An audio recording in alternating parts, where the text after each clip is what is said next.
लगता है कि आपके पास इतनी फाइनेंशियल पावर है क्योंकि आपके पास तो क्रेडिट कार्ड है या तो आपको कुछ नो कॉस्ट ईएमआई मिल रही है, तो आपको लगता है ठीक है हमें कुछ पे तो करना नहीं है और धीरे धीरे पैसा पे करना, तो हम आराम से खर्चा करते हैं, तो हमको उसमें थोड़ी एक्साइटमेंट ज्यादा लगती है। जबकि सच्चाई ये है कि शॉपिंग एक एक्सपीरियंस है, जैसा मैंने कहा हमारे फेस्टिवल सेलिब्रेशन का इंपॉर्टेंट हिस्सा है।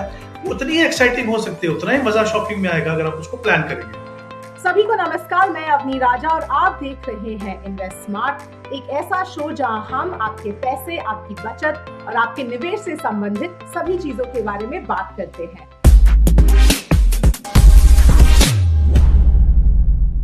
त्योहारों का समय आ चुका है। ये एक ऐसा समय है जब हम खर्चा थोड़ा ज्यादा कर लेते हैं। डील्स, डिस्काउंट्स, कैशबैक्स के ऑफर्स की बरसात होती है। हालांकि ये एक अच्छा समय है जब डिस्काउंट्स का फायदा तो उठाना ही चाहिए, लेकिन ये भी जरूरी है कि हम खर्चों पर थोड़ा काबू रखें।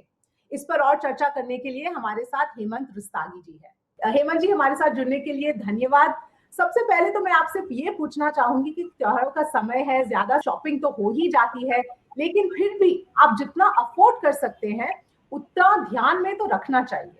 जी अवनी, आई थिंक मैं बिल्कुल एग्री करता हूँ। देखिए ये साल का वो समय है जब हम काफी सारे फेस्टिवल्स को सेलिब्रेट करते हैं with in A short period, right. तो ऑब्वियसली ये काफी एक्सपेंसिव हो सकता है क्योंकि इतने सारे फेस्टिवल हम सेलिब्रेट कर रहे हैं, और हम सभी जानते हैं कि जो फेस्टिवल की सेलिब्रेशंस हैं, जो त्योहार जो हम मनाते हैं, वो हमारे कल्चर का एक हिस्सा है, ट्रेडिशन का हिस्सा है। बट कई बार क्या होता है, हम काफी ज्यादा खर्चा कर देते हैं, ओवरबोर्ड हो जाते हैं शॉपिंग के ऊपर। तो हमें लगता है कि एंजॉय करना चाहिए, फैमिली के साथ हैं, तो फिर हम भूल जाते हैं कि हम कितना खर्चा कर रहे हैं। तो जाहिर सी बात है ये एक बहुत अच्छी सिचुएशन नहीं है। आपको बहुत ध्यानपूर्वक थोड़ा सा जो शॉपिंग करते हैं उसको कीजिए, क्योंकि आप नहीं चाहेंगे कि आपको शॉपिंग करने के लिए लोन लेना पड़े, जिससे आपकी जो एबिलिटी है या आपकी जो आपकी क्षमता है, जो आप ईएमआई को पे करते हैं या अपना जो इन्वेस्टमेंट करते हैं लॉन्ग टर्म के लिए, उसके ऊपर कोई एडवर्स इम्पैक्ट आए। तो बहुत ही इंपॉर्टेंट है, शॉपिंग कीजिए। शॉपिंग एक इंपॉर्टेंट हिस्सा है हमारे फेस्टिवल सेलिब्रेशन का, लेकिन इस चीज का भी ध्यान रखिए कि हम उतना ज्यादा खर्चा नहीं कर रहे हैं कि बाद में हमें उसका काफी पछतावा हो। जी जी। तो हेमंत जी, जैसे कि शॉपिंग लिस्ट रखना, एक बजट होना, ये बेसिक बातें हैं, लेकिन काफी फायदेमंद हो सकती है। जी बिल्कुल, आई थिंक वो बहुत ही इंपॉर्टेंट है। पर प्रॉब्लम क्या है, हम लोगों में से काफी लोगों को ऐसा लगता है कि शॉपिंग का मजा तभी है जब हम बिना सोचे समझे शॉप करें। मतलब आपको लगता है कि आपके पास इतनी फाइनेंशियल पावर है क्योंकि आपके पास या तो क्रेडिट कार्ड है या तो आपको कुछ नो कॉस्ट ईएमआई मिल रही है, तो आपको लगता है ठीक है हमें कुछ पे तो करना नहीं है और धीरे धीरे पैसा पे करना, तो हम आराम से खर्चा करते हैं, तो हमको उसमें थोड़ी एक्साइटमेंट ज्यादा लगती है। जबकि सच्चाई ये है कि शॉपिंग एक एक्सपीरियंस है, जैसा मैंने कहा हमारे फेस्टिवल सेलिब्रेशन का इंपॉर्टेंट हिस्सा है। वो उतनी ही एक्साइटिंग हो सकती है, उतना ही मजा शॉपिंग में आएगा अगर आप उसको प्लान करेंगे। तो प्लान करने के दो इंपॉर्टेंट एस्पेक्ट, जैसा आपने बिल्कुल सही कहा, एक तो शॉपिंग लिस्ट। जब आप शॉपिंग लिस्ट बनाते हैं तो ऑब्वियसली आप लिखेंगे कि क्या क्या चीजें आपको खरीदनी है। आप अपने बाकी फैमिली मेंबर्स के साथ बैठेंगे, आप देखेंगे कि इसकी कितनी कॉस्ट है, कुल मिला के कितना खर्चा हो रहा है, क्या हम उतना खर्चा कर पाते हैं। जो आपने जो इंपॉर्टेंट एस्पेक्ट की बात की, बजटिंग की, वो भी उसके अंदर आ जाता है। तो ये बहुत ही इंपॉर्टेंट है कि हम एक बजटिंग जो शॉपिंग की लिस्ट बनाएं। और देखिए शॉपिंग के बारे में ये कहा जाता है हमेशा, कभी कभी हमें लगता है ना कि अचानक से चलिए कुछ बड़ा खरीद लेते हैं वो एक्साइटमेंट के लिए। तो ये हमेशा कहते हैं कि भाई अपने आप को थोड़ा सा समय दीजिए। अगर थोड़े समय के बाद आपको लगे कि नहीं आपको खरीदने की जरूरत है तो आप खरीदिए। सबसे बड़ा फायदा शॉपिंग लिस्ट बनाने का यह है कि आप अपने आप को समय दे रहे हो, राइट। और फिर आप सोच सकते हो कि हाँ वाकई में मुझे इस चीजों की जरूरत है कि नहीं। तो शॉपिंग लिस्ट बनाना बहुत इंपॉर्टेंट है क्योंकि सारे के सारे लोग आपकी फैमिली के इन्वॉल्व हो सकते हैं।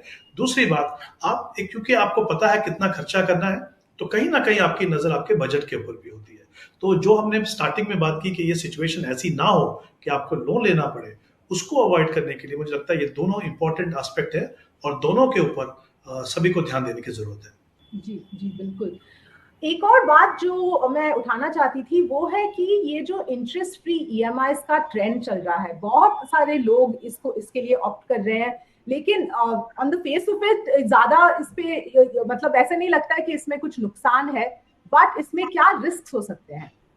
हाँ जी बिल्कुल ठीक कहा आपने। I think no cost EMI और इंटरेस्ट फ्री ईएमआई जो है काफी बड़ी टेम्पटेशन होती है शॉपर्स के लिए, स्पेशली फेस्टिवल के दौरान। आप देखेंगे काफी कंपनीज और काफी ऑनलाइन शॉपिंग में आपको ऐसे ऑफर आते हैं, तो हमें लगता है कि क्योंकि हमें कुछ इंटरेस्ट नहीं पे करना है, कोई कॉस्ट भी नहीं है, तो क्यों ना इसका फायदा उठाएं। तो हम इसलिए शॉपिंग नहीं कर रहे कि हमें करने की जरूरत है या हम करना चाहते हैं, हम इसलिए शॉपिंग कर रहे हैं क्योंकि हमको लगता है कि इसमें तो इंटरेस्ट फ्री ईएमआई है, तो इसका फायदा क्यों ना उठाया जाए। जबकि सच्चाई ये है कि इसमें शायद इंटरेस्ट आप नहीं पे करते हैं, लेकिन और दूसरी कॉस्ट है, कुछ के बारे में आपको पता चलता है, कुछ के बारे में जो हम कहते हैं ना हिडन कॉस्ट, वो होती हैं। तो सबसे पहले तो हमें ये समझना है कि जब आप ऑप्ट करते हैं इंटरेस्ट फ्री ईएमआई के लिए, तो जो नॉर्मल जो फेस्टिवल के दौरान जो डिस्काउंट मिलते हैं, जो आप चीज खरीद रहे हैं, वो डिस्काउंट आपको नहीं मिलेगा।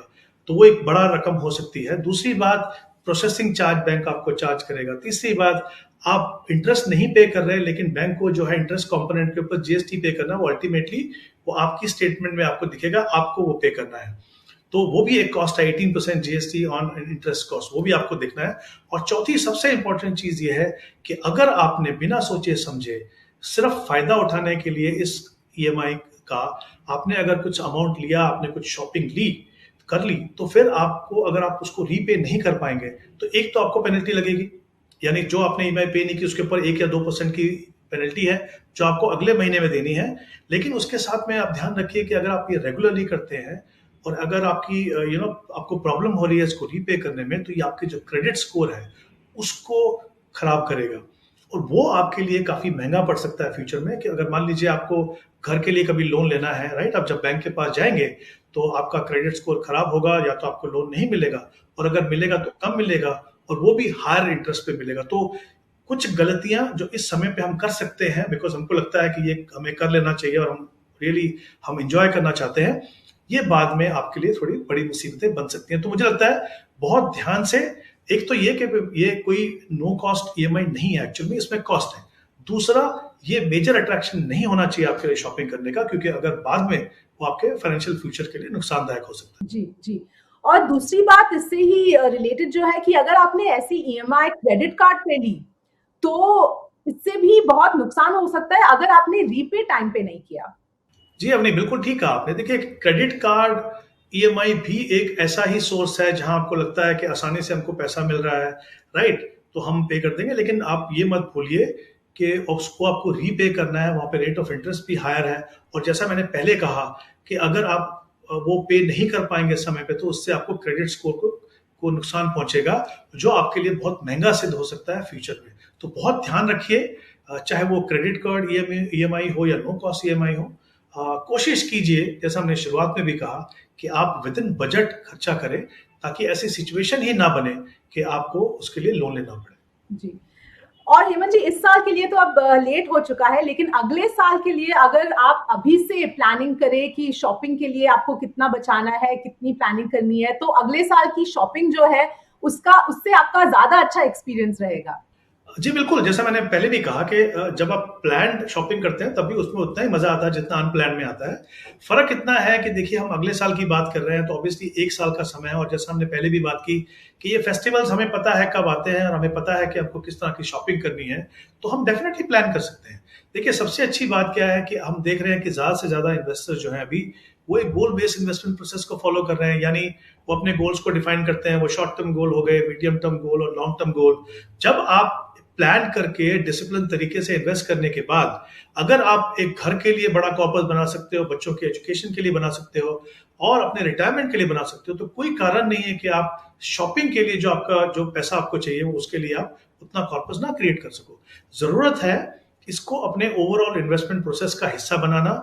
जरूरत है कि इसको आप एज ए गोल एस्टैब्लिश करें और वहां पे डिसाइड करें कि कितना पैसा आप अगले साल में खर्चा करने वाले हो, और उसके लिए आज से इन्वेस्ट करना शुरू करें। देखिए, ऑप्शन है, जैसे लिक्विड फंड जैसी ऑप्शन है, वहां पे आप इन्वेस्ट करना शुरू कीजिए। सेविंग बैंक से बेहतर रिटर्न मिलेगा, और जब तक आप वहां पहुंचेंगे तो वहां तक उतना पैसा आपके पास जनरेट हो चुका होगा। और हमने ये भी बात की कि तब तक आपकी शॉपिंग लिस्ट भी तैयार है, राइट, तो आपकी शॉपिंग लिस्ट तैयार है, आपको पता है कितना पैसा चाहिए, वो आपके पास तैयार है।